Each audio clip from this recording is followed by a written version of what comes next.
পা ভিজাভিজি শেষ করে আমরা সবাই আবার উপরে চলে আসি। বিশাল আকাশ, পাশে নদী, মাথার উপর গাছের ছায়া, এরকম একটা এনভায়রনমেন্টে বেলপুরি কে বা মিস করে বলেন?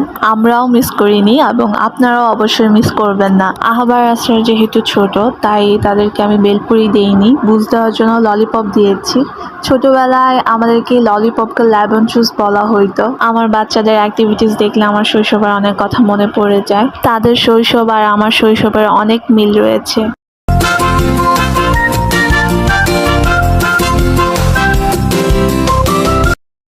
পরের দিন আমরা আবার ফুচকা খেতে বের হয়েছিলাম।